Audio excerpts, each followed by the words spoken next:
This is the review for the Bernoulli distributions quiz. And you're probably going, wait, what are Bernoulli distributions? I don't remember you saying that. Well, I did in the notes. But Bernoulli distributions means you have a probability of success or failure only. And your probability P is a number, and it doesn't change, all right? Each trial is independent of the other. So let me and if it's geometric, you're looking for the probability of first success. And if it is binomial, you're looking for the probability of X successes out of N trials. So this N right here is super important, all right? Because if you know that, then let me see if I can do it again. There we go. Lets me do red in there. Yes, yay.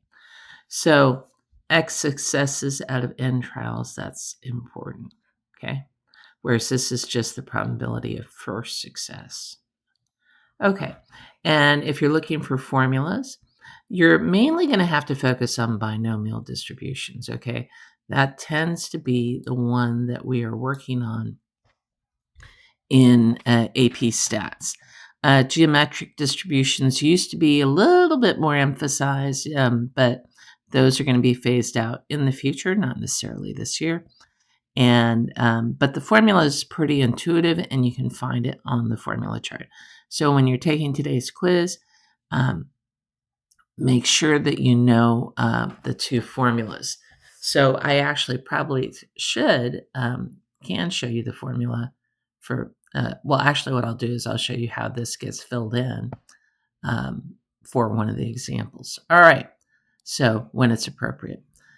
So looking here, actually, you know what? I'm going to do this as an example. That's fine. We're fine. So let's go ahead and go to our first problem. Color blindness occurs in 6% of Caucasian males. You screen 200 Caucasian males for color blindness, and then we have our questions. In the screening of this population, what is the probability the first male diagnosed is the 10th person checked? So you see the first. That is your key that this is geometric over here. So right over here, that would be geometric distribution. Okay, go ahead and do that. So geometric. And the way you fill in the formula, you have X is 10. So let me write that down. I didn't. So X equals 10. And P, actually later. P equals 0.06. All right. So I usually have my students try to write those down before they even do a formula. And you can basically just do 1 minus 0.06. So where are they doing that? Let's go ahead and show you. So there's the P right there. So that is the 0.06. Let me go ahead and put a 0.06. And so this is going to turn into 1 minus 0.06, which is going to be 0.94. And actually that P goes there too, right? And then the X in this case is 10. So you see that 10, that's your 10. And then your X, you put your 10 in there too, in that little thing here. So you should write it both here and here. Looks like they like uppercase. So I'm going to go ahead and make that uppercase. Excuse me. Okay, so once you substitute in and multiply the formula, that is it. So if you're showing work on this problem, because you guys are like, I want the points. Yes, I know. This is the work right here if you're doing it by hand, all right? You could actually say, here's another way of, I'll show you first on the TI how to do it. So here's a TI notation, since everyone has access to TIs. So let me go ahead and I'm going to do second distribution. And you got to scroll till you get down to geomet. There it is. Okay. Put in your P, which is 0.06. Put in your 10. And there you go. Now, if you copy just straight off this screen over here where it says Geomet PDF, you will not get full points if you don't tell me what the 0.06 is and the 0.10. So I'm sorry, not 0.10, the comma 10, so 10. So we got 0.03438. That looks the same. Now let's go and we're going to play with the numworks calculator. And we're going down to distributions as well. All right, hit OK. And this is geometric. They do have geometric on here. It is a little further down, but it's not too far down. And then we're going to put in 0.06. All right, notice it doesn't even give me an n. And I want the probability that it's on the first try, and I want an exact value. So I need to come down here. So the way we did exact value on the calculator is we just basically said PDF instead of CDF. All right, so oops, I have a mistypo here. This is PDF. I was trying to do the P, delete the C, but apparently I did that. So that P is super important. Let me go ahead and highlight that P right there. That is super important. In fact, let me underline it because it's telling me that I'm only going that far. Okay. Now here, since I'm not doing the triangular notation, it's very visual. And so you would be saying, okay, we want X is 10. Oh, I'm on the wrong thing. Did I start to type? No. All right. I'm on the wrong screen. So I'm going to put 10 here. And there it is. Same answer, 0.0343. Now, 344. So 3438, same idea. On quizzes like this, always give me 3 significant figures. So that would be to the 343, the third number that's after the zeros. That's your significant figure. If you want to round correctly, you look at the fourth number and you round appropriately. All right. Then, of course, some of you are going, wait a second, Mrs. Overman, I don't have a numworks calculator and you're not going to let me use my phone on the quiz. So, good news. Until you decide if that's the way you want to go. In the fall, we use a Statlet. And, they don't have geometric. So for geometric, what you would do is either use the TI and get this value, or you would write the formula. All right. And the other way to show work. So these are 3 different ways to show work. Or write down geometric. P equals 0.06. So you're kind of doing what you're doing up above. X equals, and then just say probability X equals 10 is, so that's another way to show work. Is if you tell me the distribution and what the values are in that distribution, then you get credit. All right. So, and in fact, you can see I don't have the formulas on problem 2, but I'll go ahead and show you the problem 2 formula. So that's the main thing. We need to know, which distribution and what the values are for that are needed and that you're calculating. All right. So it feels like, wow, that wasn't very much. No, it wasn't. Okay. Now let's go to problem 2. What is the probability exactly 20 are colorblind? So you can see we don't have first here. We have exactly 20. All right. So there we go. Exactly 20. So that tells me that X equals 20. In fact, I'm going to go ahead and just add it in here. So you can just tell me that it's a binomial distribution.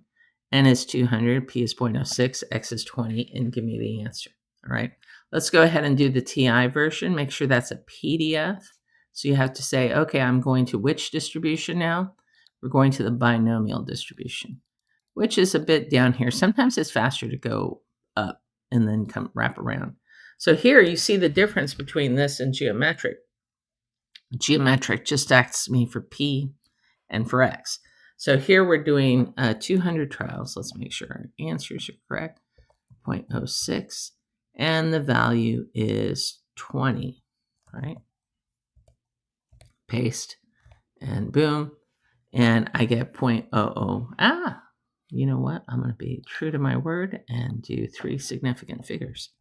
59. So 0.00859. I think I did it just because it was a little tight on that line. Let me go ahead and do the 59 here. There we go. That's a 3 significant figure answer. And then let's go ahead and we'll go to the calculator. So numworks, to go back on your distribution, so you hit this little back arrow. We want binomial. And we know it's binomial because we actually have a number of trials. We have 200 trials. And by the way, if you don't have that n and you go to binomial, you're like, oh, it's really wants that binomial.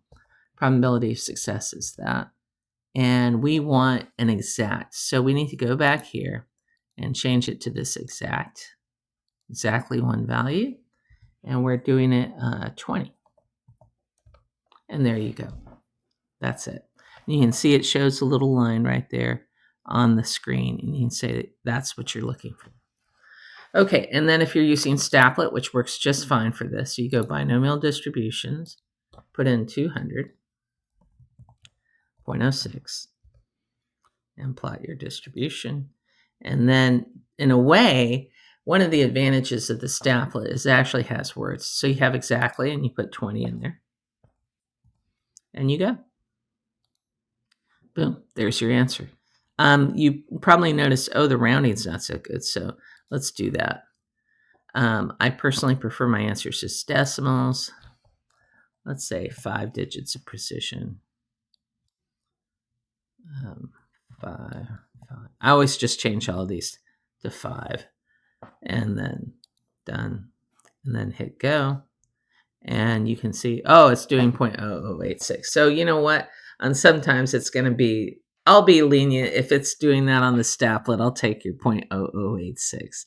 So unless Staplet, because Staplet can be kind of annoying. Let's see. Is there any way? Well, that's weird. It says always round to 5 significant figures. It should do that.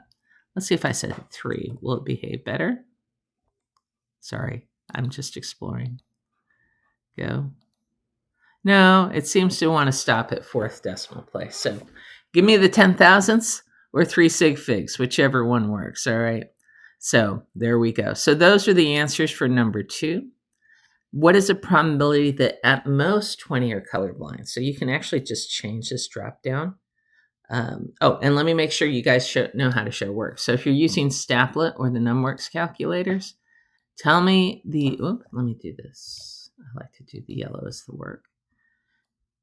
I need to know which distribution, what is n, what is p, what is x, and the answer. That's it. Okay. You do not have to draw this picture at all. In fact, they never expect drawings on this. So now we're looking for at most 20. All right. So we'll go backwards. We'll do Staplet first, since we're right there. We change it to at most 20.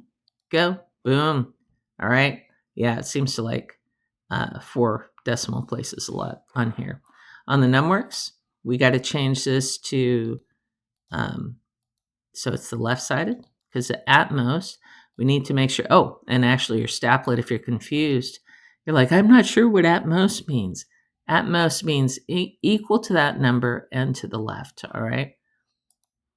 So if you're having trouble with the vocab, which happens, you can use the Staplet to help you fix your vocab. And there's the numworks. I just changed it so the graph was left. And see how it says less than or equal? Notice that's different than less than, okay? And then let's go to binomial, to the calculator, the other calculator. So we go second distribution. We're going to do CDF. I'm going to go from the bottom. See, it's about the same either way. So we have 200 trials, 0.06, and we're doing 20. Oops, not 2, 20. There we go. My keyboard was being weird. And you get the same answer. All right. Now, let's go to less than 20. So here on the calculator, 20 is not less than 20. You got to go 1 down. So if I do that again, second distribution, CDF, I want all the values from 0 to 19. All right. There you go. 0.982. So it does change. It should be different. At most and less than should be different, even though they're very similar. All right. So if I go to the numworks, See how this is here? And it doesn't really show me, it doesn't trace down there or anything like that. So here this says less than or equal to 20. I want to make sure I change that to 19. I still have the distribution up, so I just changed that. And you can see we had the same answer. And then if we go to the staplet, we already did that, at most 20. No, we want less than 20. Less than 20. And hit go. Oh, yeah. So less than 20. Notice that I didn't have to change this to 19 because it has the less than word. So it knows this piece right here. Let me go ahead and highlight this. It knows less than and less than or equal to. All right. By the way, there's a pretty symbol, but Cammy's kind of funny with the symbols these days. So I'm avoiding some symbols and using old typing shorthand. So less than or equal to, I just put less than equal to. All right. What is the probability that at least 20 are blind? So basically, that is greater than or equal to. So I take away everything less than 20. So that's really, let me go ahead and do this as one more line. Technically, that is, there we go. Let me add in a line. That is because the calculator, the TIs, this is really for the TI I'm doing this. The TI only does, and actually the NumWorks only does it too, come to think of it. I have to actually make that adjustment. So adjust this part right here. So both calculators only do less than or equal to. Calculators only do less than equal to. All right. So you have to change that. Now, I will say this. Okay, so let's do, so on the TI, you have to do this 1 minus that 0.0982, so 0.9821. You have to know that. On the NumWorks calculator, you can actually, instead of doing that, so the NumWorks will do greater than or equal to. So when I write that, I'm like, well, that's technically not true. So what I can do is just change this graph, pretend I'm on my, come on. Let me refresh my thing. So what I can do is I can just come over here and then change it to greater than or equal to. Come on. There we go, hit OK. Then go over here and make that 20. And there you go. I get the answer. So the nice part about the NumWorks versus the TI is the TI just doesn't do greater than or equal, but the NumWorks does. So if you wanted to, actually on the NumWorks, you would just write down the binomial distribution, and you can actually tell me greater than or equal to 20, and then just give me the number. Okay? So you can give me those values. I'm going to go ahead and show, most of you are using TI, so I'm not going to really change the work so much. Maybe on the other side when I do that. Okay, we have 6 sets of experimental goggles that may help colorblind patients. What is the probability that we have enough goggles, I might go change that, for the group being screened? So we want to know the probability. How will we know if we have enough? So that is, let me go to binomial distribution because it helps me with the words. That means at most, all right? So X, and let me make that note, X is at most 6. So that's equal to, that's the same thing as less than or equal to 6. All right. It doesn't get bigger than 6. All right. So if I'm doing it over here, I can say at most 6. And you can see that I'm probably not going to have enough. There's only a 4% chance that I'm going to have enough. All right. If I go to the NumWorks, I'm already on at most. So I just change that to 6. Wait, let's make sure we're on. Oh, nice thing here. I can see I'm on the wrong side. At most. Make sure I'm at most. and then go to 6. There you go. Same answer. 0.04125. For the TI, we're going to go second distribution, binomial CDF, and then just say 6.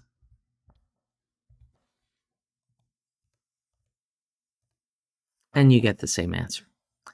Okay. Then I'm going to go ahead and go to the other side, partner B. And was there anything? Yeah.